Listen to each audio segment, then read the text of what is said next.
হাজিরিন, আজকে পুলিশ অফিসাররা বলে যে চুপচাপ থাকবেন। পুলিশ বলে আমাদেরকে চুপচাপ, মনে হয় ওই দুলা ভাই আর আমরা আবার শালা। শালা আসলে বোঝে না যে ও চাকর। কথা বলছেন না কেন?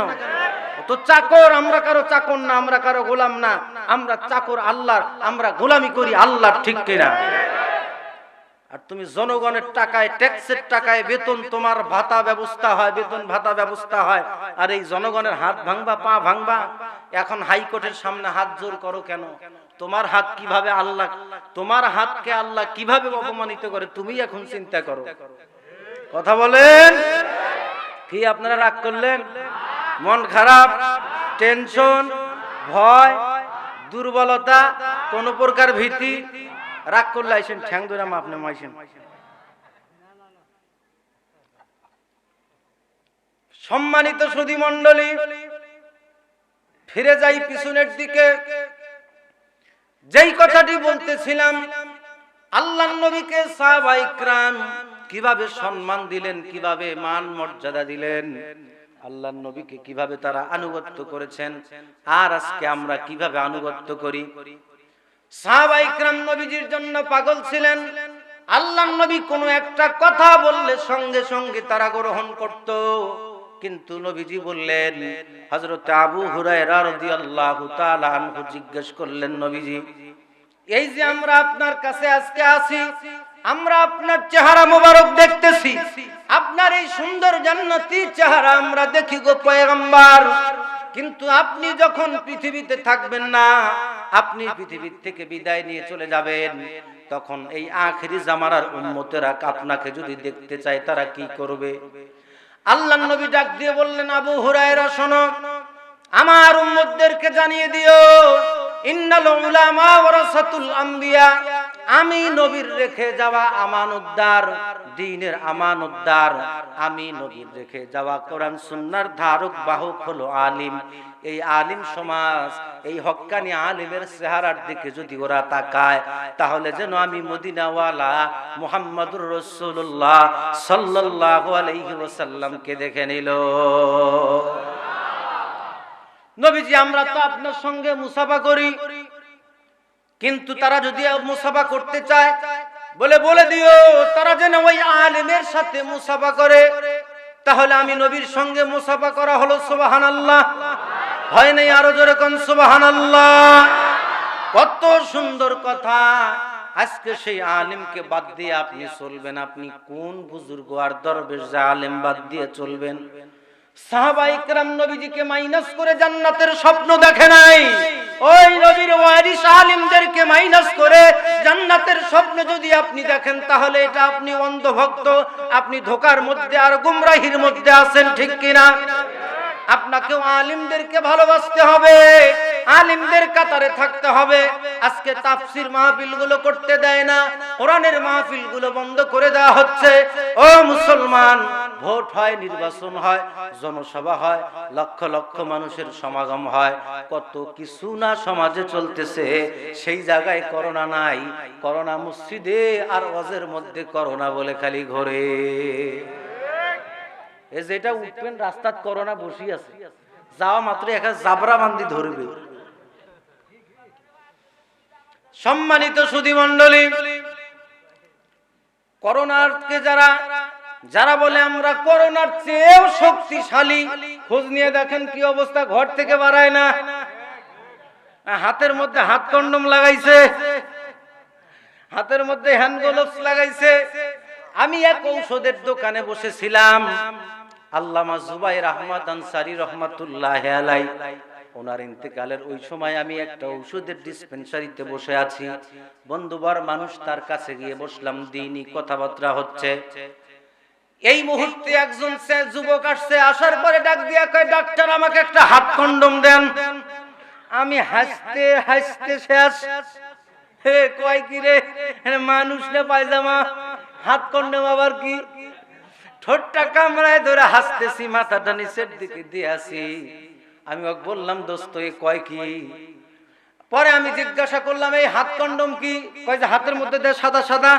আমি বললাম, ও হ্যান্ড গ্লোভস চাই। আমি বললাম এই আহম্মক এটা হাত কন্ডম নাই, এর নাম হলো হ্যান্ড গ্লোভস। করোনা আসার পরে মানুষ কতটা হতাশাগ্রস্ত হয়েছে, কার নাম কি তাও জানে না। এরা কারা? এরা ওরা। রাতের অন্ধকারে বড় বড় বোতল খায়, ঠিক কিনা? মঞ্চে গিয়ে গলাবাজি করে, কয় জনগণ আমি রাজনীতি করি, ধর্মকর্ম জানি না। আউযু বিল্লাহির রহমানির রহিম, বিসমিল্লাহির রাজিম। মঞ্চে যাই ভাষণ দেয়, দিয়ে বলে জনগণ আপনারা যদি আমাকে ভোট দিয়ে যদি ক্ষমতায় দেন, আমি বাঁশ ফাটে কাবারি কর্ম, ঘাস কাটি বোঝা বানবো। বলার পরে নেতা বাড়ি যাওয়ার সময় বোতলে কি যেন থাকে খায়, খাওয়ার পরে জিব্বা একেবারে বাইর করে দিছে এইভাবে, আর হুঁশ জ্ঞান নাই। একবার এই দিকে হালে আর একবার এই দিকে বলে, একবার এদিকে হালে এদিকে ঢোলে, এদিকে পরে ওদিক পরে, গাছের সঙ্গে উষ্টা খায়, কয় ভাইজান আমার সাইড দেন। বাড়িতে যাওয়ার পরে এরকম করতেছে। ওর বউ ডাক দিয়ে কয় এই নাটের বাপ তুমি এরকম করো কে? কয় মা তুই বুঝবি না, চুপ হয়ে থাক। এইরকম বদমাইশ আছে না নাই? এরাই আল্লাহ ভয় করে না, করোনা ভয় করে। আমরা মুসলমান, আমরা করোনা ভাইরাসকে ভয় করি না। করোনা ভাইরাস হলো আল্লাহর হাতিয়ার। কোন মাদ্রাসার শাইখুল হাদিস করোনায় আক্রান্ত হয়ে মরে নাই, কোন আলেম করোনায় আক্রান্ত হয়ে মারা যায় নাই। যারা মারা গেছে করোনায় আক্রান্ত হয়ে, এরা রাতের অন্ধকারে তাহাজ্জুদে রক্তে ভোট চুরি করে ক্ষমতা দখল করে। তারা কথা বলেন, তারা মারা গেছে। যারা জনগণের চাউল চুরি করে খায়, মাটির নিচে থই, রাস্তার ব্রিজ খায়, কালপাট খায়, রাস্তা খায়, বুড়া বয়সে হজ করে, আসার পরে তাসবিহ টেপে সুবহানাল্লাহ আলহামদুলিল্লাহ কি জিকিরের ঠেলা আর তাসবিহ টেপে। ওইদিকে মানুষের রাস্তা খাইলো, ব্রিজ খাইলো, কালপাট খাইলো। ও মুসলমান, রোড ঘাট সব, রড সিমেন্ট বালু সব খাইলো। কিয়ামতের দিন সব আর ঘরের মধ্যে আল্লাহ চাপায়া দিবে। দুলাভাই সেই দিন কোন দিক যাইবা? প্রশ্ন জাগতে পারে, হুজুর ছোট্ট এই দুইটা গর্দানের ভিতরে এত সম্পদ কি করে ধরবে? নবীজি বলেছেন একজন কার একটা করে গর্দান উহুদ পাহাড়ের মতো আল্লাহ বড় বানায় দিবে। সুবহানাল্লাহ। আরো জোরে কন না আল্লাহু আকবার। আল্লাহকে জোরে একবার ডাক দেন না আল্লাহ। আরো জোরে বলুন না আল্লাহ। আসল কথা কইলে চাচা নৌকার থেকে নামো, উচিত কথা বললে মাওই বেজার, গরম ভাতে বিড়াল বেজার। আসল কথা, উচিত কথা বললে চাচা নৌকার থেকে নামেন। যখন হক কথা, সত্য কথা বলা হয়, তখন আর কলিজার মধ্যে খালি ধাক্কা মারে, আর শয়তান যা পাঁচাত লাত্তি দেয়, এই উঠ যা, বাড়ি যা। কথা কোন? তাহলে যেটা উঠবে যাবে, মনে করেন এটা শয়তান গুতায় তুলে দিল। এই যে ভার্সিটির কিন্তু প্রিন্সিপাল না, অধ্যাপক, রেজিস্ট্রার অফিসার বঙ্গবন্ধু শেখ মুজিবুর রহমান কৃষি বিশ্ববিদ্যালয়ের গাজীপুরের, উনি রেজিস্ট্রার অফিসার। আপনি ফলো রাখবেন, যেটা যায় বুঝবেন শয়তান এটা ধরছে। একটা ব্যক্তি যাবেন না, আমি কিন্তু আলোচনায় ঢুকিই নেই। ওয়াজ করতে হবে, কি বলেন? এভাবেই চলুক নাকি? হ্যাঁ। কতক্ষণ চলবে? আপনারা থাকেন, আমি থাকবো না। আমি মাপসাই দোয়া চাই, সারা রাত থাকবো না। সম্মানিত সুধী মণ্ডলী, তাহলে যেই জিনিসটি বুঝাইতে চেয়েছিলাম, মানুষের ক্ষতি করবেন, জান্নাতের স্বপ্ন দেখবেন, তা হবে না। আল্লাহ পাক বললেন ইয়া আইয়ুহান নাসু উবুদু রাব্বাকুমুল্লাযী খালাকাকুম ওয়াল্লাযীনা মিন ক্বাবলিকুম লাআল্লাকুম তাত্তাকুন। আল্লাহ বললেন তোমরা গোলামি করো আল্লাহর, দাসত্ব করো আল্লাহর, ইবাদত করো আল্লাহর। আজকে আমরা আল্লাহর গোলামি করি না, নেতার গোলামি করি। নেতার গোলামি করে জন্যই তো কয় আমরা করোনার চেয়েও শক্তিশালী। অদৃশ্য শক্তির বিরুদ্ধে লড়াই করতে হবে। এই কথা বলার কারণে ও মুসলমান থাকতে পারে না, ওই ব্যক্তি মুশরিক হয়ে গেছে। কারণ অদৃশ্য শক্তিকার, আরো জোরে আল্লাহর সঙ্গে যারা যুদ্ধ করতে চায়, আল্লাহর সঙ্গে যারা লড়াই করতে চায়, এরা হলো জালিম। আর আল্লাহকে যারা অস্বীকার করে, অদৃশ্য শক্তিকে, আল্লাহর ক্ষমতাকে যারা অস্বীকার করে বসে, এরা মুশরিক। ঠিক কিনা? মুআজ্জাজ হাজিরিন, তাহলে ইবাদত করব কার? আমরা যদি কাউকে গালি দেই, কার সন্তুষ্টির জন্য? আল্লাহর। মানুষকে গালি দেওয়া এটাও আমাদের জন্য ইবাদত হয় আল্লাহর জন্য। আমরা মানুষের উপকার করব, এটাও আমাদের জন্য ইবাদত হয়। আমাদের জন্য যেন ইবাদত হয়, এটাও হতে হবে আল্লাহর জন্য। মুমিন জীবনের যা কিছু আছে, আর ভালো আর মন্দ, সব কিছু মিলায় হতে হবে একমাত্র কার জন্য? শুধুমাত্র কেবলমাত্র একমাত্র আল্লাহর জন্য হওয়া লাগবে। মুসলমান ভাইরা রে আমার, কথাগুলো দিল দিয়ে বুঝার চেষ্টা করবেন। শুধুমাত্র হাসি তামাশার মাধ্যমে কিছুক্ষণ শুনলাম, কানকে মজা দিলাম, বাড়ির যা আর আমি ঘুমাইলাম। মুয়াজ্জিন যখন ডাক দিবে আসসালাতু খায়রুম মিনান নাওম, ঘুম থেকে নামাজ ভালো, মসজিদে আসো তুমি, হাইয়া আলাস সালাহ, হাইয়া আলাল ফালাহ, নামাজের দিকে আসো, কল্যাণের দিকে আসো। ওই মুহূর্তে ল্যাপটপ আরো মরায়া, ল্যাপ মুড়ি দিয়ে এমন ভাবে শুয়ে থাকে, মনে হয় না ভিতরে মানুষ আছে, মনে হয় যেন কোলবালিশ একটা পড়ে আছে। শয়তান কয়ে ঘুমা, খবরদার মসজিদ যাব না। এই মুহূর্তে শুয়ে থাকে। আমি ওই যে পার্বতীপুরে ওয়াজ করতে গেছিলাম, দেখি মসজিদের মুয়াজ্জিন শুয়ে শুয়ে আজান দেয়। এরকম ঠাই লাগানো মসজিদ, আপনাদের এই মসজিদটা সুন্দর, ঠাই লাগানো মসজিদ, ফজরের আজান দিতেছে। আমি আস্তে করে উযুখানায় যায়া, ও তো ওই থাই যেটা লাগায়, এই থাই গ্লাসটা কিন্তু লক মারে নাই। আমি হাত দিয়ে ধাক্কা দিছি, খুলে গেছে। লাঠি ঢুকাই দিয়ে কইলাম, ওই তুই কি করিস শুয়ে শুয়ে আজান? ও কয়, হুজুর একটা ব্যক্তি নামাজে আইসে না, এই জন্য আমি শুয়ে আজান দিয়ে আমি ঘুম পারি। হায় হায় হায় হায়, শুয়ে শুয়ে না আজান দেয়। এরকম লোক আছে না নাই? আবার ওই যে লালমনির হাটের বড়বাড়ি হাটে গত বছরই তো দেখলাম, মুয়াজ্জিন আজান দিতেছে, বুড়া ভুরুঙ্গামারির থেকে, কুড়িগ্রাম থেকে ওয়াজ করে আসি, বুড়া আজান দিতেছে, কানের মধ্যে হাত দিয়ে আল্লাহু আকবার, আল্লাহু আকবার। বুড়ার আজান, বুড়া মানুষটা মুয়াজ্জিন হইছে, আজান তো সহি শুদ্ধ হয় না, সহি আর শুদ্ধ তো হচ্ছেই না, কিন্তু বুড়াক যে মুয়াজ্জিন হইছে, মাইকে কথা বলা খাটনি, বুড়া তো তাড়াতাড়ি মরবে। আর কত যুবক জওয়ান হুজুর রয়ে গেছে আলেম, তাদেরকে দায়িত্ব দিতে চায় না। এরকম লোক আছে না নাই? কারণ ও জানে যে হুজুরদের যদি পদ দেয় আর দায়িত্ব দেয়, হে আমার নেতাগিরি থাকবে না। কারণ কি, ও জানে ও খুললেও জাঙ্গিয়া, পাল্টাইলেও জাঙ্গিয়া, এদিক নিলেও জাঙ্গিয়া, ওদিক নিলে জাঙ্গিয়া, ভিতরে কিচ্ছু নাই। বিরক্ত হলেন? সম্মানিত সুধী মণ্ডলী, আর রসিকতা করতে চাই না। ইবাদত করব তাহলে আমরা কার? আল্লাহর। আল্লাহর যখন আপনি ইবাদত করবেন, আল্লাহর যখন আপনি গোলামি করবেন, আল্লাহ রব্বুল আলামিন পৃথিবীর যা কিছু আছে সব আপনার গোলাম বানায়া দিবেন। হযরতে মালিক ইবনে দিনার রহমাতুল্লাহি আলাইহি নাম শুনেছেন আপনারা? মালিক ইবনে দিনার রহমাতুল্লাহি আলাইহি, কেউ বলেছেন হযরতে মালিক ইবনে দিনার রহমাতুল্লাহি আলাইহি আল্লাহর ওলি, আল্লাহর বান্দা। উনি একজন বৃত্তবান ধনী, একজন সম্পদশালী ব্যক্তি ছিলেন। আল্লাহর বান্দার একজন চাকর আর খাদেমের প্রয়োজন। বাজারে গিয়ে খাদেম খুঁজতে লাগলেন, চাকর খুঁজতে লাগলেন। একজন কাক দেখে চয়েস করলেন, পছন্দ করার পরে দাম দর যখন ঠিক করে তাকে যখন বাসায় নিয়ে আসবেন, এই মুহূর্তে ওই চাকর ডাক দিয়ে বললেন, স্যার আপনার কাছে কিন্তু আমার দুইটা শর্ত আছে। এক নম্বর হলো মাগরিব থেকে নিয়ে ফজর পর্যন্ত আমি আপনার কোনো কথা শুনতে পারবো না। দুই নম্বর হলো মুয়াজ্জিন যখন মসজিদের মিম্বার থেকে আজান দিবে, এই মুহূর্তে আপনি আমাকে ছুটি দিবেন, আমি তখন চলে যাব।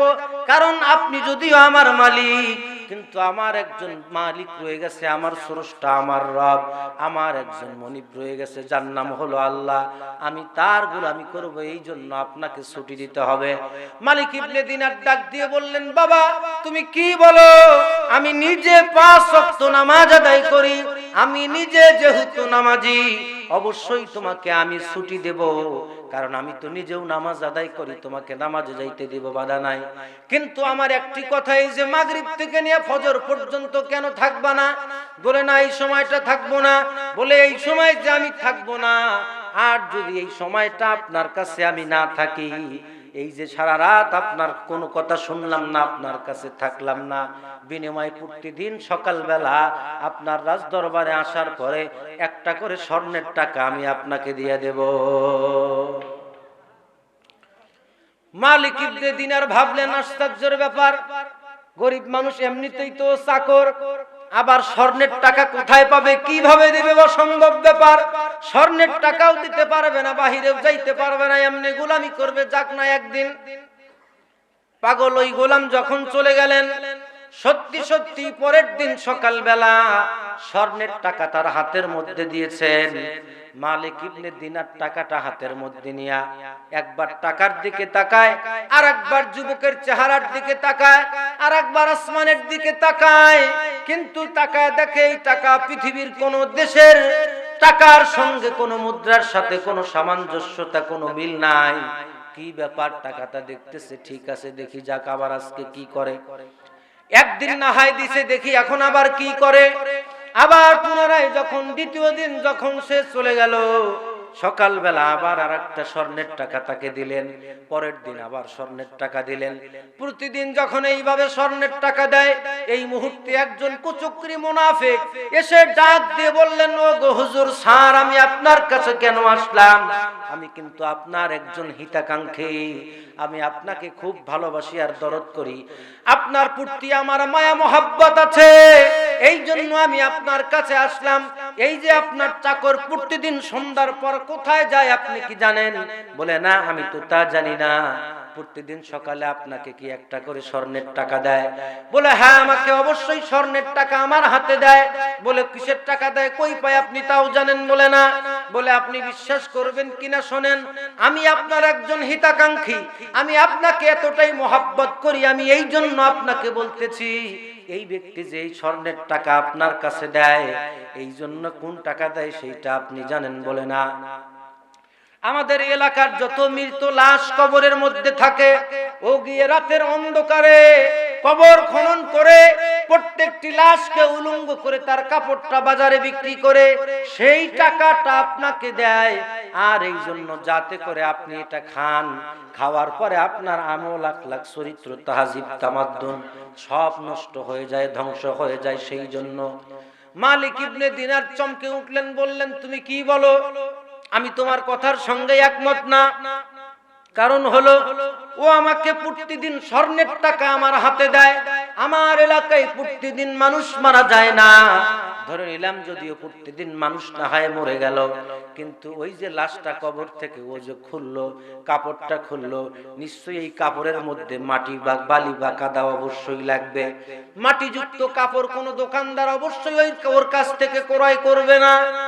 তৃতীয়ত হলো, এত গভীর রাত্রিতে কোনো বোকা দোকানদার নাই, দোকান খুলে বসে আছে কেনার জন্য, বেচার জন্যও থাকবে না, কেনা তো দূরের কথা।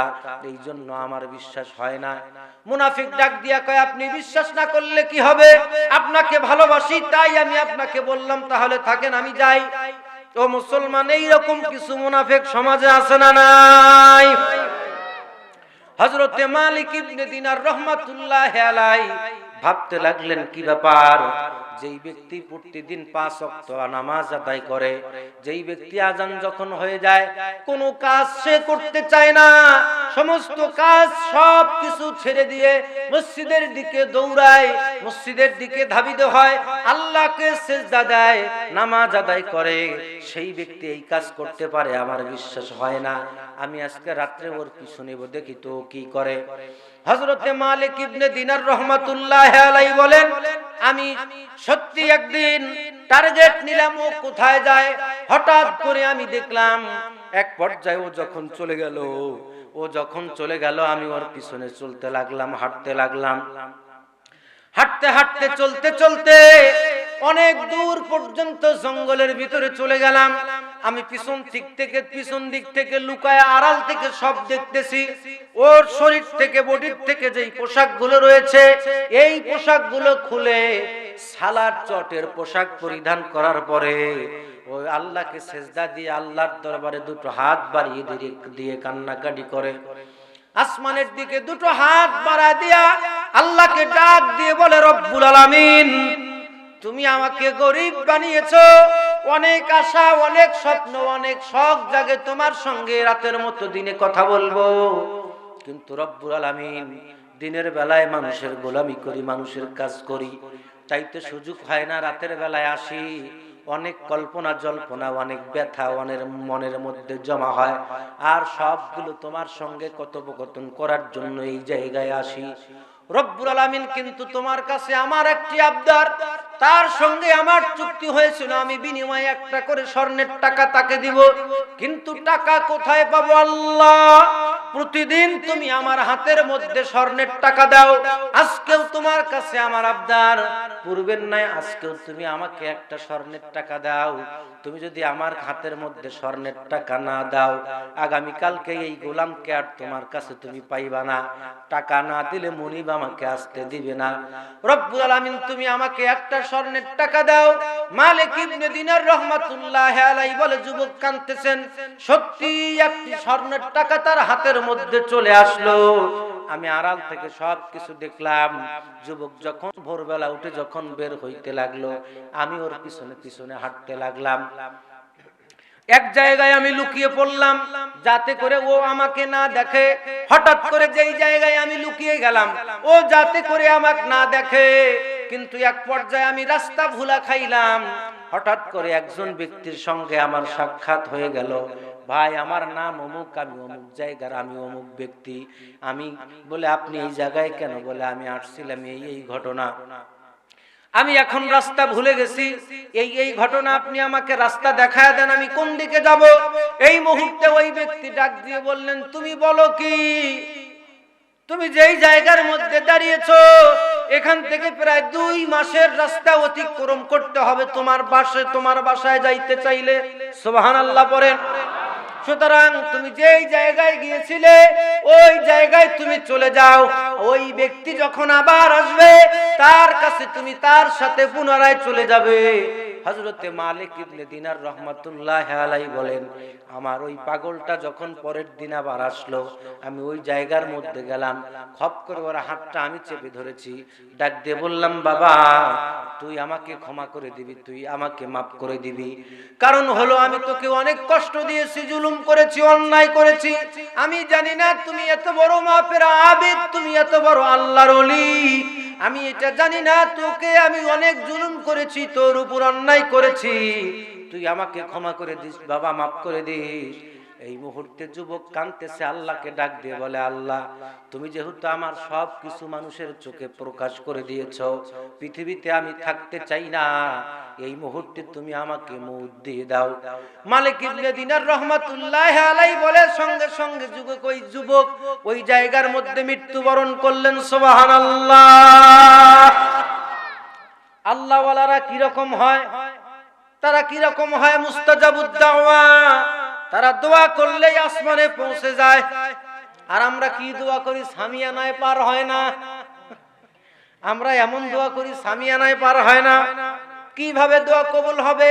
হারাম খাই, মিথ্যা বলি, গীবত করি, শিকায়েত করি, চুগলখড়ি করি, ঠিক কিনা? এটা কি আপনারা মনে হয় করেন না? মুআজ্জাজ হাজিরিন, এই জন্য দোয়াগুলি কবুল হয় না। দোয়া কবুল হওয়ার প্রথম শর্ত হচ্ছে হালাল খাওয়া। আপনাকে হালাল খাইতে হবে। ইবাদত করতে চাইলে ইবাদতটা আপনি যে করবেন, আপনাকে খাইতে হবে হালাল। আজকে হালাল খায় না, হারাম খায়। দাড়িও আছে, টুপিও আছে, 5 ওয়াক্ত নামাজ পড়ে। অফিসের মধ্যে যখন ঘুষ নিয়ে যায়, পিএসকে ধমক দিয়ে বলে, তুমি জানো না আমি এখন নামাজ পড়ি, এবার উমরা করে আসছি, আমি এটা নেই। স্যার, আমি তো আছি, সেজন্য আমি কি ঘাস কাটবো নাকি? বিড়ি খাওয়ার ছুটি 30 সেকেন্ড টাইম যান। লা ইলাহা। আপনারা মনে করছেন হুজুর মনে হয় ওয়াজ শেষ করছে। জি না জনাব, ওয়াজ শেষ করিনি, কেবল তো শুরু। মুসলমান ভাইরা রে আমার, বিশ্বনবী সাল্লাল্লাহু আলাইহি ওয়াসাল্লামকে কিভাবে তারা আনুগত্য করেছেন, সাহাবায়ে ইকরাম যেটা বলতে চাইছিলাম, আল্লাহ রাব্বুল আলামিন সেই জন্য বললেন, কুল ইন কুনতুম তুহিব্বুনাল্লাহ ফাত্তাবিউনি ইউহিব্বুকুমুল্লাহ ওয়া ইয়াগফির লাকুম যুনুবাকুম ওয়াল্লাহু গফুরুর রহিম। বান্দা, যারা তোমরা আমি আল্লাহকে ভালোবাসতে চাও, যারা আমি আল্লাহকে ভালোবাসতে চাও, তারা তোমরা আমার নবীর ইত্তেবা করো, অনুকরণ করো, অনুসরণ করো। আর যদি করতে পারো, আমি আল্লাহ রাব্বুল আলামিন তোমাদের জীবনের সমস্ত গুনাহ খাতা মাফ করে দেব। আল্লাহর নবী বিশ্বনবীকে কিভাবে সাহাবায়ে কেরাম মেনেছেন? বিশ্বনবী সাল্লাল্লাহু আলাইহি ওয়াসাল্লাম মসজিদে নববীতে আল্লাহর নবী বিভিন্ন জায়গায় যখন তাশরীফ আনতেন, সাহাবায়ে কেরাম মনোযোগ দিয়ে শুনতেন। আল্লাহর নবী একদিন ডাক দিয়ে বললেন, সাহাবীরা, উহুদের ময়দানে যুদ্ধ হবে, তোমরা কে আছো? তোমাদের জান মাল দ্বারা সহযোগিতা করবে। যার যা ছিল তাই হাজির করলেন। কিন্তু এই মুহূর্তে একজন মহিলা সাহাবিয়া আল্লাহর নবীর কাছে এসে কান্নাকাটি শুরু করলেন। ডাক দিয়ে বললেন, নবী গো, ইয়া রাসূলুল্লাহ, ইয়া হাবিবাল্লাহ, আমার কিছু কথা আছে। আল্লাহর নবী ডাক দিয়ে বললেন, উম্মে আম্মারা শোনো। ওই মহিলা সাহাবিয়ার নাম হলো হযরতে উম্মে আম্মারা বিনতে কাব। হযরতে উম্মে আম্মারা বিনতে কাব রাদিয়াল্লাহু তাআলা আনহা আল্লাহর নবীকে ডাক দিয়ে বললেন, নবী গো, মহিলা মানুষ হয়ে জন্মগ্রহণ করেছি, কি অপরাধ করেছি? আপনি একটি বারের জন্য বললেন না, উম্মে আম্মারা চলো আমরা যুদ্ধের মাঠে যাই। আজকে আমার স্বামী নাই, আমার যদি স্বামী থাকতো তাহলে আমি আপনাকে দিতাম। কিন্তু ইয়া রাসূলুল্লাহ, ইয়া হাবিবাল্লাহ, স্বামী অনেক আগেই পৃথিবীর থেকে বিদায় নিয়ে চলে গেছে। কিন্তু আপনার মহব্বতে এই যে আমার কলিজার টুকরা ছোট্ট ছোট্ট দুইটি সন্তান আপনার কাছে হাজির করলাম। এই সন্তান দুটোকে আপনি নিয়ে যাবেন, যুদ্ধের ময়দানে তাদেরকে নিয়ে যাবেন। আল্লাহর নবী বিশ্ব নবী ডাক দিয়ে বললেন, উম্মে আম্মারা, এই ছোট্ট ছোট্ট সন্তানগুলি যুদ্ধের মাঠে তারা কি করবে? তারা তরবারি ধরতে পারবে না, যুদ্ধ করতে পারবে না। দাঙ্গা হাঙ্গামা যখন শুরু হবে, কাফেররা যখন তরবারি উত্তোলন করবে, এই মুহূর্তে এই বাচ্চারা তাদের তরবারির আঘাতে টুকরো টুকরো হয়ে যাবে। বলো রে উম্মে আম্মারা, এই ছোট্ট সন্তান নিয়ে গিয়ে আমি কি করব? হযরতে উম্মে আম্মারা ডাক দিয়ে বললেন, ইয়া রাসূলুল্লাহ, ইয়া হাবিবাল্লাহ, এই যে আপনি যখন যুদ্ধের মাঠে ব্যস্ত থাকবেন, যুদ্ধ করতে লাগবেন, সাহাবায়ে কেরাম যখন যুদ্ধ করবে, আমার এই ছোট্ট ছোট্ট মাসুম বাচ্চা দুটি তাদেরকে পেশাব করার পানিটুকুন যখন তাদের হাতে তুলে দিবে, এটাই হয়তো আমার জন্য নাজাতের জরিয়া হয়ে যাবে। ও গো পয়গম্বর, এই জন্য আপনার কাছে আবদার। আল্লাহর নবী গ্রহণ করলেন। নবীজি ওই বাচ্চা দুইটিকে ডাক দিয়ে বললেন, বেটারা এইদিকে আসো। একটি সন্তান দৌড় দিয়ে বিশ্ব নবীজির কাছে আসলেন, আর একটি সন্তান মায়ের কাছে, মায়ের কানের মধ্যে মুখ লাগায়া ফিস ফিস করে মাকে ডাক দিয়ে বললেন, ওগো মা, আমরা দুইটি ভাই যুদ্ধের মাঠে যাচ্ছি আজকে যুদ্ধ করার জন্য। ও মা, তোমার কাছে আমাদের আবদার, আমরা যেহেতু তোমার সন্তান, তুমি আমাদের মা, আল্লাহর কাছে, আল্লাহর দরবারে তোমার দুটো হাত বাড়িয়ে দিয়ে তুমি আসমানের মালিক আল্লাহর কাছে দোয়া করবে, যাতে করে আমরা দুই ভাই যুদ্ধের মাঠে শাহাদাত বরণ করতে পারি। আর অন্তত কিয়ামতের মাঠে তুমি বলতে পারবে শহীদের মা, এই জন্য তুমি নাজাত পেয়ে যাবে। বিশ্ব নবী সাল্লাল্লাহু আলাইহি ওয়াসাল্লাম বসে আছেন। সন্তানটি, দ্বিতীয় সন্তানটি এবার দৌড়ে নবীজির কাছে আসলেন। এমনি মুহূর্তে হযরত উম্মে আম্মারা বিনতে কাব রাদিয়াল্লাহু তাআলা আনহা শাড়ির আঁচল টান দিয়ে নিয়ে চাপা কান্না ডুকরে ডুকরে কান্না শুরু করলেন। নবীজি ডাক দিয়ে বললেন, উম্মে আম্মারা, আমি কিন্তু তোমার কাছে তোমার এই সন্তান আমি চাই নাই, তুমি নিজে স্বেচ্ছায় আর ইচ্ছায় তোমার সন্তানকে আমার কাছে দিলে, আর কেনই বা তুমি এখন কান্নাকাটি শুরু করলে? হযরতে উম্মে আম্মারা ডাক দিয়ে বললেন, পয়গম্বর, সন্তানের মায়ায় কান্নাকাটি করি না, সন্তানের মহব্বতে আমি কাঁদি না। আমি কি জন্য কাঁদতেছি? শুধুমাত্র একটি কারণে কাঁদতেছি, মহিলা মানুষ আমি, আপনি কেন আমাকে বললেন না?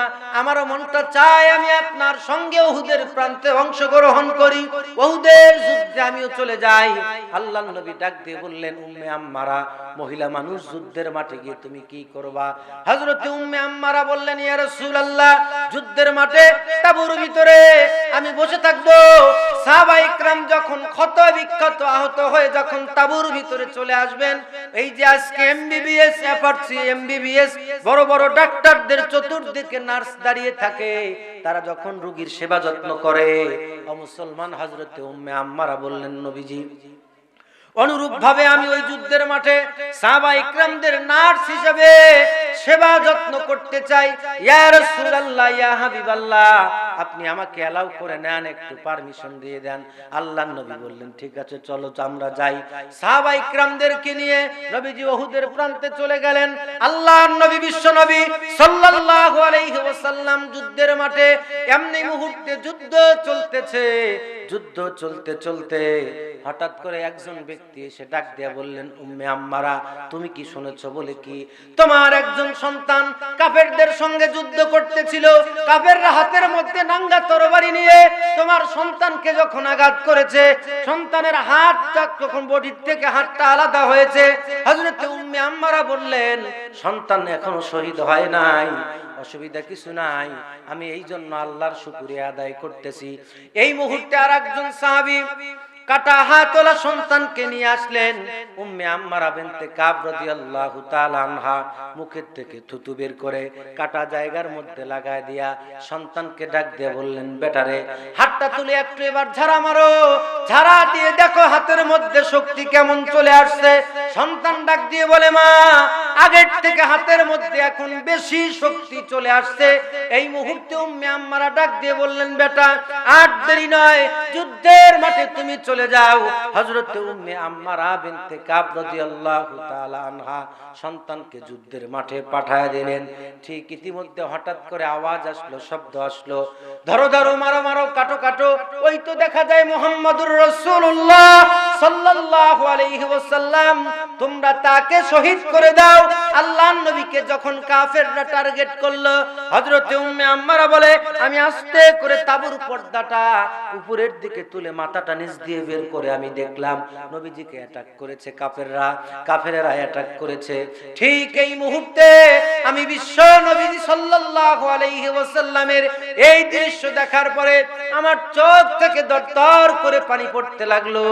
আমি দুটো হাত আসমানের দিকে বাড়ায় দিয়া আল্লাহকে ডাক দিয়ে বললাম, মালিক, পয়গম্বর আজকে শাহাদাত বরণ করবে, এইভাবে মনে হয়। নবীজি, তুমি তোমার রাসূলকে হেফাজত করো।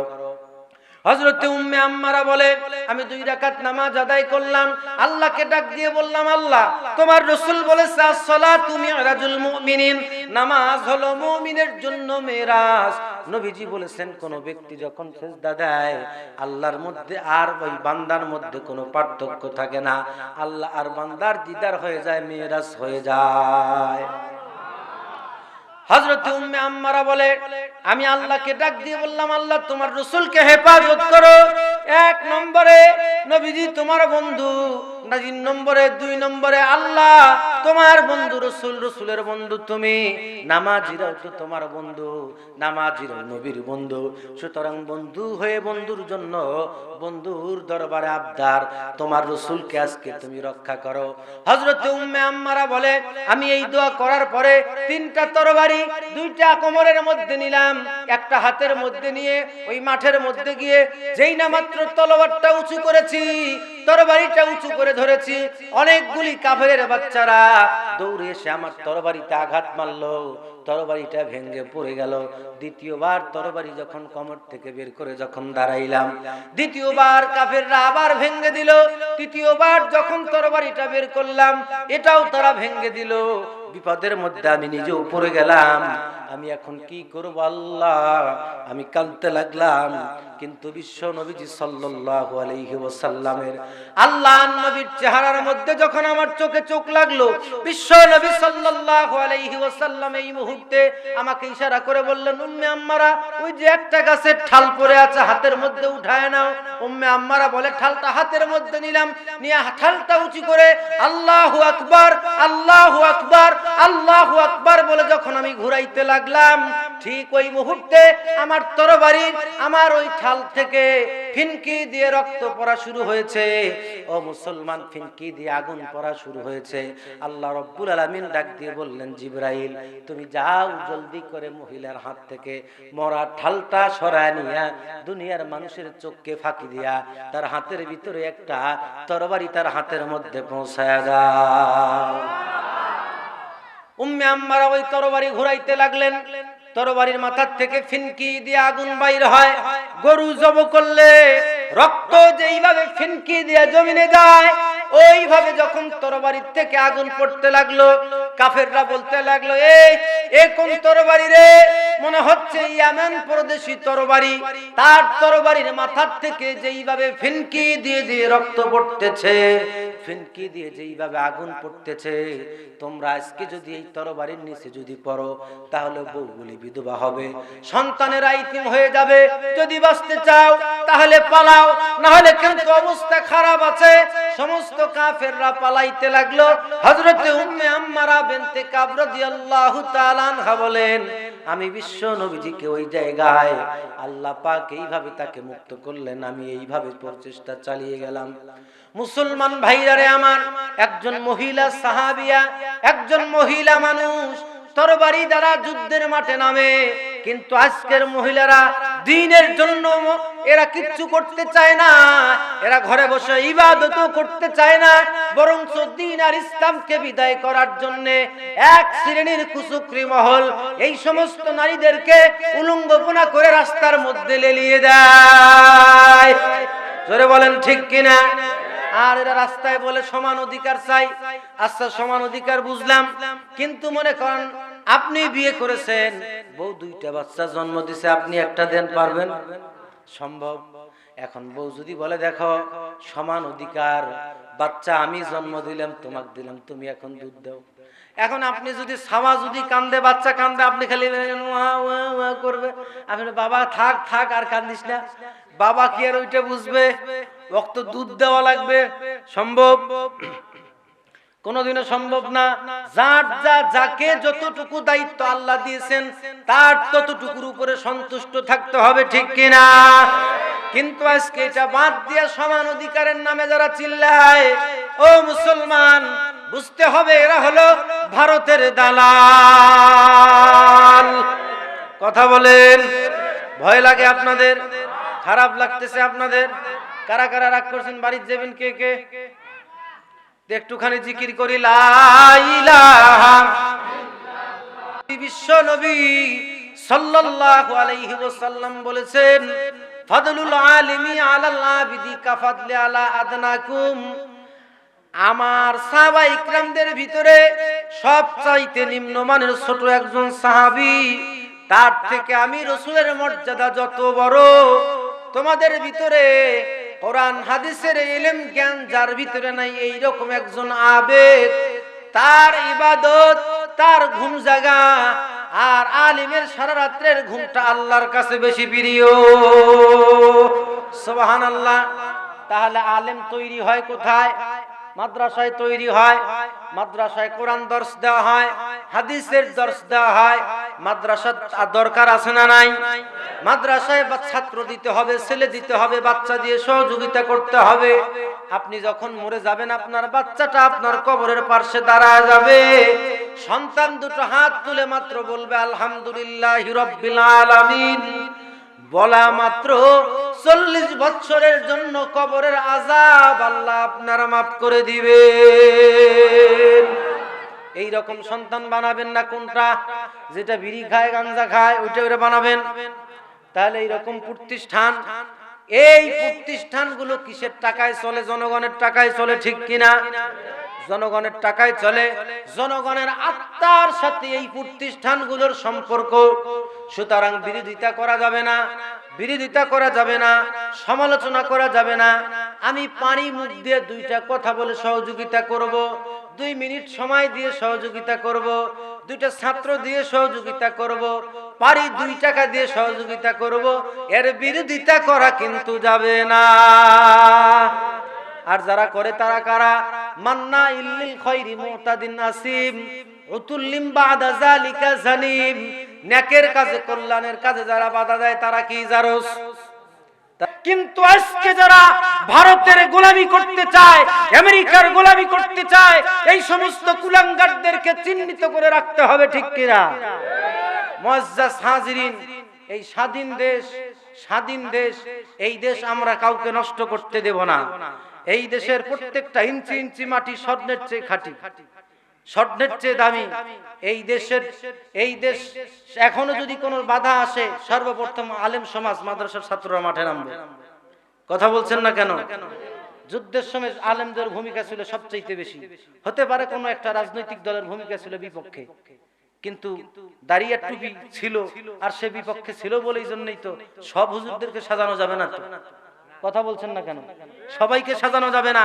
শাইখুল হাদিস আল্লামা আজিজুল হক রাহমাতুল্লাহি আলাইহি 60 বছর বুখারী শরীফ পড়িয়েছেন। বিশ্ব নন্দিত মুফাসসিরে কোরআন দেলোয়ার হোসেন সাইদি সাহেব বলেছেন, আমি শাইখুল হাদিসের ছাত্র হওয়ারও যোগ্যতা রাখি না। আর সেই শাইখুল হাদিসকে আজকে রাজাকার বলা হয়। কথা বলছেন না কেন? যারা রাজাকার বলে এরা সব কয়টা ছিল টোকাই। এখন একটু ভুড়ি টুরি বাড়ছে, বুঝছেন না, হারাম টারাম খায়, মালমুল খায়, ভুড়ি টুরি বাড়ছে, মোটা তাজা হয়েছে, মোষ টোষ ছুঁয়ে খালি সমানে খালি মুছ পাকায়, খালি মুছ পাকায় এইভাবে কি। আর ভোট তো জনগণ দেয় না, চুরি করে হয়ে যায়। আর এখন সমানে ওরাই ফতুয়া দেয়, আলিফ বা তাসা খা পয়রা মুফতি হয়। কি আছে না নাই? এক মুফতি সাহেব, ঢাকার এক মেয়র মুফতি সাহেব, আলিফ বা তাসা খা পয়রা মুফতি হয়েছে। হায় হায় রে মুফতি, হাসিব ব্যাপার, 3টা ভাষা শিখছি অথচ কথাই বলতে পারে না এরা। এরকম পণ্ডিত অনেক আছে ইসলামের দুশ্মন, কিন্তু অনেক আলেমরা যুদ্ধের সময় তারা স্বাধীনতার পক্ষ নিয়েছিলেন। বাংলাদেশে এখনো আমার জানা মতে শত শত আলেম আছে বয়বৃদ্ধ, যারা মুক্তিযোদ্ধা, যারা দেশকে স্বাধীন করেছে, অথচ তারা বলে কি যে হুজুররা রাজাকার। হুজুর দেখলেই যদি রাজাকার মনে হয় আপনার, হুজুর দেখলেই যদি জঙ্গি আর সন্ত্রাস মনে হয়, বুঝতে হবে আপনার শরীরে মুসলমানের রক্ত নাই, আপনার শরীরে ভারত আর আমেরিকার রক্ত আছে, মুশরিকদের রক্ত আছে, কাফিরদের রক্ত শরীরে আছে। বিদায় আপনি আলেমদেরকে গালি দেন। কথা বলছেন না কেন? আলেমদেরকে গালি দেওয়া যাবে না। মুআজ্জাজ হাজিরিন, তাহলে আর কি আপনার টাকা টুকে কিছুই দিবেন না? কি আর নাই? 500, 1000, 2000? আপনারা হাত তোলেন, হাত তোলেন সবাই। আর মাদ্রাসার ছাত্র গামছা নিয়ে ঢুকিয়ে জি যা দেয় আজকে, কাল তো টাকা সবাই দিবে। প্রথম দিন তো কেউ টাকা দেয় না, আওয়াজ শুনতে আসে।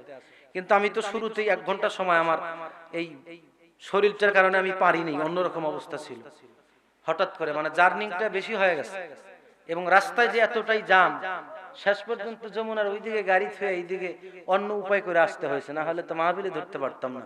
যাই হোক, আল্লাহ পাক নিয়ে আসছে, আপনাদের দোয়া, আল্লাহ পাকের বিশেষ মেহেরবানি, আপনারা দোয়া করবেন। তো গামছা দিয়ে দেন, আপনারা দিয়ে দেন।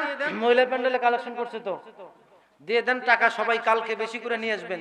মহিলা মায়েদের জন্য 4টা ওয়াজ, 4টা কাজ করবেন, জান্নাতের 8টা দরজা খুলে যাবে। সুবহানাল্লাহ। 1 নাম্বার হলো মায়েরা নামাজ আদায় করবেন, 2 নম্বর হলো মা রমজানের রোজা রাখবেন, 3 নম্বর পর্দা করবেন, 4 নম্বর স্বামীক ধরি পিটাইবেন। নাকি স্বামীক পিটাবে না? না জনাব, স্বামীর খেদমত করতে হবে, স্বামীর খেদমত করা লাগবে। 4টা কাজ যদি কোনো মা করতে পারে, এই 4টা কাজ যদি কোনো মা করে, নবীজি বলেছেন, মা তোমার জন্য আল্লাহ জান্নাতের 8টা দরজা খুলে দিবে। 3 তব খ্রিস্টান সব, হিন্দু তো তোমার সভ্যতায়, এই কি সেই ইহুদিও দেখে লজ্জা পায়। আজকে মুসলমানরা কই গেল? ইহুদি, খ্রিস্টান, হিন্দু, নাসারা, বৌদ্ধ তাদের আদর্শকে তাদের আদর্শ আর মডেলকে তারা লালন পালন করে। মুহাম্মদুর রাসূলুল্লাহর আদর্শ লালন পালন করে না। নবীজি বলেছেন হাত ধোও, খাবার আগে হাত ধুইতে হয়, এরা হাত ধোয় না, পাঁচ হাত মুছে খায়। আর এখন করোনা হয়েছে, এখন খালি সাবান দিয়া হাত ধোও। কি সাবান দিয়ে হাত ধুলে বলে করোনা শেষ? মুআজ্জাজ হাজিরিন, আমরা দোয়া করি আল্লাহ এই দেশ থেকে করোনা সরায় দাও। যারা করোনায় আক্রান্ত হয়ে মরে গেল যেই সমস্ত মুসলমান, তাদেরকে মাফ করে দাও। যারা আক্রান্ত হয়ে বেঁচে আছে তাদেরকে সুস্থ করে দাও। আর যারা সুস্থ আছে তারা যেন করোনায় আক্রান্ত না হয়। জোরে কোন আমিন, আরো জোরে কোন আমিন। মুআজ্জাজ হাজিরিন, তাহলে অবশ্যই আপনারা টাকা পয়সা নিয়ে আসবেন। নবীজি বলেছেন, ও আমার সাহাবীরা শোনো,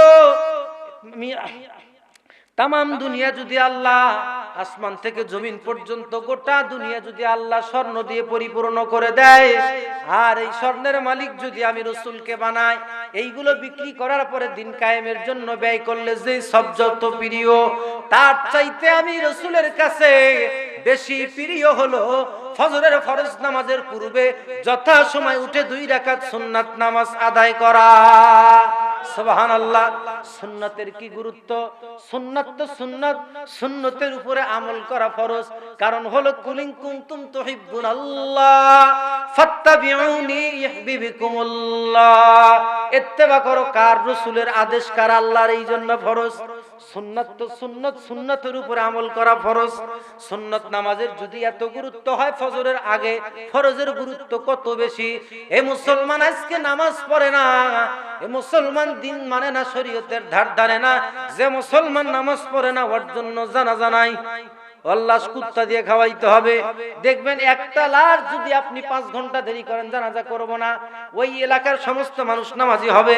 পাশের মহল্লারা বলবে ওই মহল্লা এটা ঘটছে, আমরাও যদি নামাজ না পড়ি আমাদের এই রকম হবে, আমরাও নামাজ পড়ি। গোটা দুনিয়ায় নামাজ কায়েম হয়ে যাবে। ঠিক কিনা? নামাজ আদায় করতে হবে, রোজা রাখতে হবে। 1 নম্বরে আমরা কোনোদিন মিথ্যা কথা বলবো না, সত্য কথা গোপন রাখবো না, সদা সর্বদা আল্লাহর ভয় নিয়ে চলবো। আমি যা করি, যা করতেছি, যা বলতেছি সব দেখেন, শুনেন, বুঝেন কে? আল্লাহ। আল্লাহ হাজের নাজের বিশ্বাস জেনে চলতে হবে। আমি গীবত করব না, শিকায়েত করব না, মানুষের ক্ষতি করব না। যা পারি, যতটুকু পারি, পারলে মানুষের উপকার করব। কথা বলছেন না কেন? শেষ আবেদন আপনাদের কাছে, কোন ব্যক্তি মাদ্রাসার বিপক্ষে লাগবেন না, তাহলে কপালে খারাপই আছে। আপনি এলাকার যতই প্রভাবশালী ব্যক্তি হন, যেই হন না কেন, মাদ্রাসা যদি আপনার সহ্য না হয়, তাহলে মুহাম্মদুর রাসূলুল্লাহ রওজাত থেকে অভিশাপ দেবে, ধ্বংস হয়ে যাবেন। কারণ মাদ্রাসা হলো নবীজির ঘর, মাদ্রাসা নবীর ঘর, মাদ্রাসা নবীর ঘর। মাদ্রাসা আসে বলেই মসজিদে আযান হয়, নামাজ হয়, ইকামত হয়, জানাজা হয়, দোয়া কালাম হয়, কবর জিয়ারত হয়। ঠিক কিনা? মাদ্রাসা থাকবে না, কিছুই থাকবে না, মানুষ আর মানুষ থাকবে না, মানুষ পশুর চেয়ে নিকৃষ্ট। উলাইকা হুম শাররুল বারিয়া, কুত্তা শিয়াল শুয়ারের চেয়েও খারাপ হয়ে যাবে।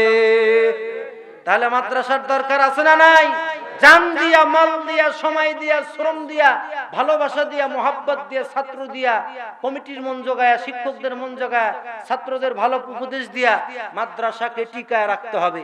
মাদ্রাসার বয়স অনুপাতে মাদ্রাসা দাওরা হাদিস হওয়া দরকার ছিল, হয়তো কোনো কারণে হয় নাই। আপনারা চেষ্টা করেন, বিজ্ঞ আলেমরা যেহেতু জড়িত আছে দেখলাম, আপনারা আগামী কালকে আরো অনেক লোকজন আসবেন, বেশি করে লোকজন সাথে নিয়ে আসবেন, তো আগামী কালকে ইনশাআল্লাহ। যালামনা আনফুসানা ওয়া ইল্লাম তাগফির লানা ওয়া তারহামনা লানাকুনান্না মিনাল খাসিরিন। রব্বুল আলামিন তাকায় দেখেন বিশাল আসমানের নিচে, বিস্তীর্ণ জমিনের উপরে 2 দিন ব্যাপী আল্লাহ তাআলা এই ওয়াজ মাহফিলকে কেন্দ্র করে প্রথম দিনের শেষ অধিবেশনে গুনার বোঝা কাঁধে নিয়ে আসামির বেশি ইতিমের মতো, মিসকিনের মতো তোমার শাহী দরবারে গুনামাখা 2 হাত বাড়িয়ে দিয়েছি। ও মাবুদ গো, আমাদের তামাম জিন্দেগীর সমস্ত গুনাহগুলি মাফ করে দেন।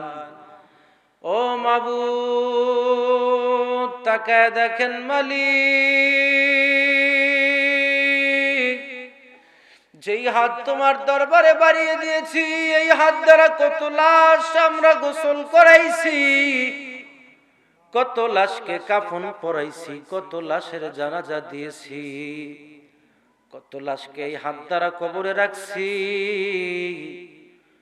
কত লাশ কবরে রাইখা এই হাত দ্বারা মাটি চাপা দিয়ে চলে আসছি রে মাওলা। পৃথিবীর এক প্রান্তে থেকে অপর প্রান্তের খবর মানুষ নেয়, কিন্তু কবরের ভিতরে তোমার বান্দা বান্দিরা কোন অবস্থায় কোন হালে আছে গো আল্লাহ, আমরা কিছুই জানি না। মেহেরবানি করে তুমি তাদেরকে মাফ করে দাও।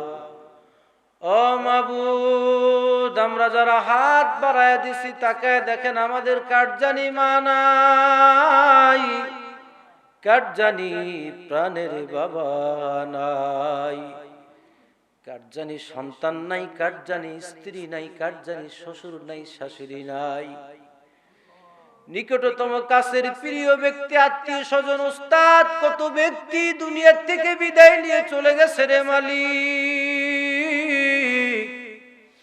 তুমি তাদেরকে মাফ করিয়া দাও। ও মাবুদ, আজকের মাহফিলে যারা দান করলেন প্রত্যেকের দানকে কবুল আর মঞ্জুর করে নেন। আল্লাহ হাফেজ সাহেব হুজুর দোয়া চেয়েছেন অসুস্থ, তাকে শেফায়ে কামেলা আজেলা দিয়ে দেন।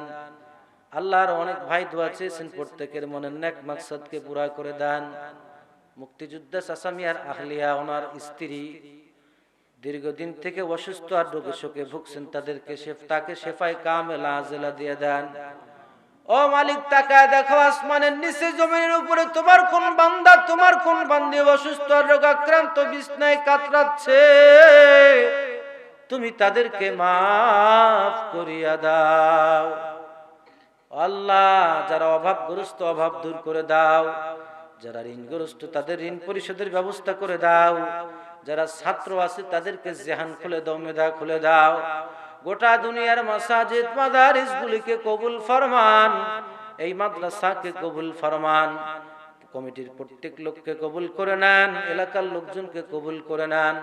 যারা আসছি বক্তা শ্রোতা উভয়কে আমাদেরকে মাফ করে দেন। আল্লাহ, এলাকায় যত কবর রয়ে গেছে মাওলা, প্রত্যেক কবরের আযাব আপনি মাফ করিয়া দেন। মাদ্রাসার ছাত্রদের তেলাওয়াতকে কেন্দ্র করে প্রত্যেকটি কবর আপনি জান্নাতের বাগান বানায়া দেন। ও মাবুদ, জানি না জীবনে আমরা কি চাবো, কি বা পাবো। জীবনে যা যা প্রয়োজন আছে, যা যা মঙ্গলময় কল্যাণকর, তুমি সেটা আমাদেরকে দিয়ে দাও। যেটার দ্বারা ক্ষতি আর অমঙ্গল কল্যাণ, তুমি ওটা আমাদেরকে দিও না। আমাদেরকে আযাব গজব শাস্তি দিও না। আমাদের পাপের কারণে, আমাদের গুনাহের কারণে আমাদেরকে শাস্তি দিও না রে মাওলা। তুমি আমাদেরকে মাফ করিয়া দাও। মাবুদ গো, দুনিয়ায় তো চিরদিন কেউ স্থায়ী হয় নাই, আমরাও থাকতে পারবো না। কিছুদিন পূর্বে কত আলেম উলামা আমাদের দেশ থেকে বিদায় নিয়ে চলে গেল। এই মুহূর্তে মনে পড়ে যায় আল্লামা জুবাইর আহমদ আনসারী রহমাতুল্লাহ আলাইহির কথা। গোটা দেশ দুনিয়ার ভিতরে যখন কোরআনের দাওয়াত পৌঁছে দিয়েছেন যেই ব্যক্তি, আল্লাহ, এরকম বুজুর্গ আলিম দুনিয়ায় নাই। কোরআনের মঞ্চগুলো শূন্য হয়ে গেল। আল্লাহ, আল্লামা নূর হোসেন কাসমি রহমাতুল্লাহ আলাইহি দুনিয়ায় নাই। আল্লাহ তাআলা আমাদের কলিজার টুকরা, আমাদের উস্তাদ, আমাদের শাইখ ও মুর্শিদ শাইখুল ইসলাম আল্লামা আহমদ শফি রহমাতুল্লাহ আলাইহি দুনিয়ার থেকে বিদায় দিয়ে চলে গেছে। লক্ষ লক্ষ ছাত্র আর ভক্ত মুসলিম উম্মাহকে ইতিম বানায়া গেছে। আল্লাহ, আমাদের প্রিয় উস্তাদ শাইখের কবরটা তুমি জান্নাতের বাগান বানায়া দাও। আরো অনেক উলামা হযরত মারা গিয়ে আল্লাহ দুনিয়ার থেকে চলে গেছেন। আল্লামা তাফাজ্জুল হক আজিজি রহমাতুল্লাহ আলাইহি কতই না ভালোবাসতেন, তারা আজকে দুনিয়ায় নাই। আল্লাহ কিশোরগঞ্জের আনোয়ার শাহ রহমাতুল্লাহ আলাইহি নাই। নাম ধরে কতই আর বলবো, এরকম কয়েক শত আলিমের নাম বলতে পারবো মালিক। আল্লাহ জামিয়া জিজিয়া বাংলা হিলি মাদ্রাসার প্রধান মুফতি মুহাদ্দিস ওবাইদুল মতিন সাহেব ইন্তেকাল করলেন। অনেক আলেম ওলামা ইন্তেকাল করলো, সকলকে আপনি মাফ করে দেন, কবরগুলি জান্নাতের বাগান বানায় দেন। আল্লামা মামুনুল হককে জাতির জন্য, ইসলামের জন্য কবুল করে নেন। আল্লাহ আমাদের উস্তাদ আল্লামা জুনাইদ বাবু নগরী দামাত বারকাতুহুমুল আলিয়ার হায়াতকে দীর্ঘায়ু করে দেন। আল্লাহ তাকে সুস্থতা দিয়ে দেন, দ্বীনের উপরে অটল আর মজবুত থাকার তৌফিক দিয়ে দেন। ও আল্লাহ, এদের স্বাধীন করতে গিয়ে যারা বুকের তাজা রক্ত ময়দানে ঢেলে দিয়ে শাহাদাতের পেয়ালা পান করলো, তাদেরকে শাহাদাতের উঁচু মাকাম মুসলমানদেরকে দিয়ে দাও। আল্লাহ দেশের স্বাধীনতার স্থপতি মরহুম শেখ মুজিবুর রহমান, তার কবরটা জান্নাতের বাগান বানায় দাও। মরহুম জিয়াউর রহমান, তার কবরটা জান্নাতের বাগান বানায় দাও। আল্লাহ আমাদের রংপুরের গৌরব, ইসলামের জন্য কিছু না করলেও জুমার দিন ছুটি ঘোষণা করেছে, রাষ্ট্র ধর্ম ইসলাম করেছে। আল্লাহ তাআলা অনেক কিছু ইসলামের জন্য মোটামুটি করেছেন, অন্তত এগুলোর বিনিময়ে তার কবরটা জান্নাতের বাগান বানায়া দাও। ও মালিক, প্রত্যেক মৃত্যু ব্যক্তি মুসলমান নর নারীর কবর জান্নাতের বাগান বানায়া দাও। আল্লাহ এই মাদ্রাসাকে কবুল করে নাও। যারা মঞ্চে আছে, যারা নিচে আছে, যারা বাসা আছে, সকলকে কবুল করে নাও। আল্লাহ যারা দান করলো, প্রত্যেকের দানকে কবুল করে নাও।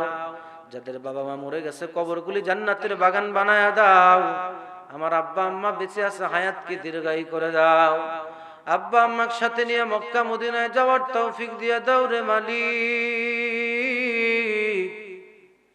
মা কি জিনিস, আব্বা কি জিনিস অনুভব করতে পারি না। যেদিন থাকবে না, নিয়ামত যেদিন হারাবো, সেই দিন বুঝতে পারবো। আল্লাহ আমরা যেন পিতা মাতার সাথে বেয়াদবি না করি, আমাদেরকে মাফ করে দাও। আল্লাহ আমাদেরকে দ্বীনের জন্য কবুল করে নাও, আমাদেরকে হেদায়েত দিয়ে দাও, আমাদেরকে নেক কাজগুলি করার জন্য সহজ করে দাও। দুনিয়াতে তো কাহাকে থাকতে দিবা না, আদর কো রিয়া মানুষ আল্লাহ বানাইয়া, কেমনে দিবেন জাহান্নামে ফেলিয়া। সকলেরই দরজা হইতে মাওলা ফিরিয়া, তোমারি দরজায় রইলাম পড়িয়া। তুমি যদি মাফ না করো আল্লাহ বান্দারে,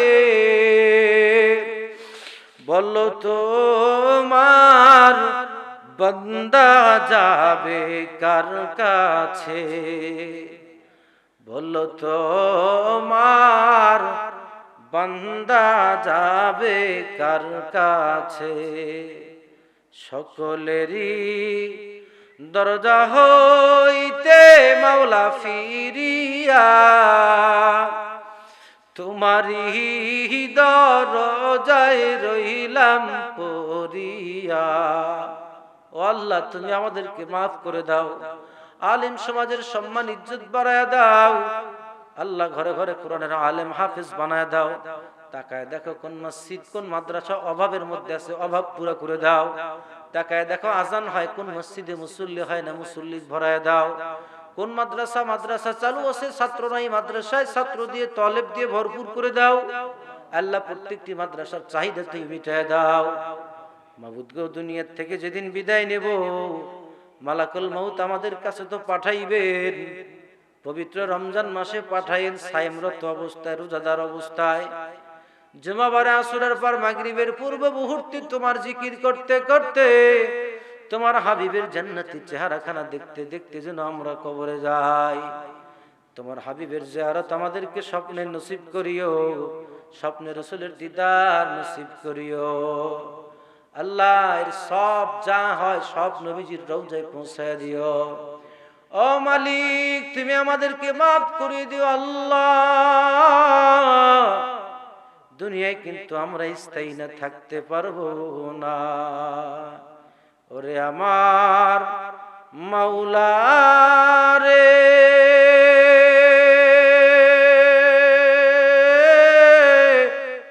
ওরে আমার মাবুদ রে, একা কেমনে ধরব পারি ও কুল দরিয়ার মাঝে রে। 3.5 হাত নৌকা নিয়া যাইতে হবে পারি দিয়া। মাঝি মাল্লা কেউ রবে না মোর সঙ্গেতে, কবরে হাজার হাজার বছর,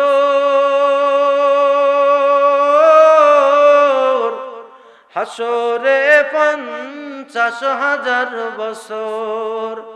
30,000 বছরের পুল কেমনে পারি দিব রে। ওরে আমার মাওলা রে, একা কেমনে হব পারি ও কুল দরিয়ার মাঝে রে। আল্লাহ তুমি আমাদেরকে মাফ করে দাও। শয়তানের ধোকায় পড়ে অনেক গুনাহ করেছি, আমাদেরকে মাফ করে দাও। আল্লাহ তাআলা রব্বুল আলামিন ইরশাদুল ইসলাম আলমগীর ভাই, আল্লাহর অনেক মাওলানা আশরাফুজ্জামান কাসেমী হুজুর আলোচনা করলেন, সভাপতি সাহেব আছেন। আল্লাহ কালকে হারুন রশিদ ভাই আসবে, আরো বক্তা আছে। আজকে যারা আসছিলেন, কালকে যারা আসবে, সকল আলেমদেরকে আল্লাহ দ্বীনের জন্য বেশি বেশি খিদমত করার তৌফিক দিয়ে দেন। তাদের হায়াতকে দীর্ঘায়ু করে দেন, সুস্থ করে দেন। জেলখানায় বন্দীকৃত সকল আলেমদেরকে মুক্ত করে দেন। সুবহান রাব্বিকা রব্বিল ইজ্জাতি আম্মা ইয়াসিফুন ওয়া সালামুন আলাল মুরসালিন ওয়ালহামদুলিল্লাহি রাব্বিল আলামিন। ওয়াজআল আখিরাতা ইনদাল মাউতি কালিমায়ে তাইয়্যিবা লা ইলাহা ইল্লাল্লাহু মুহাম্মাদুর রাসূলুল্লাহ।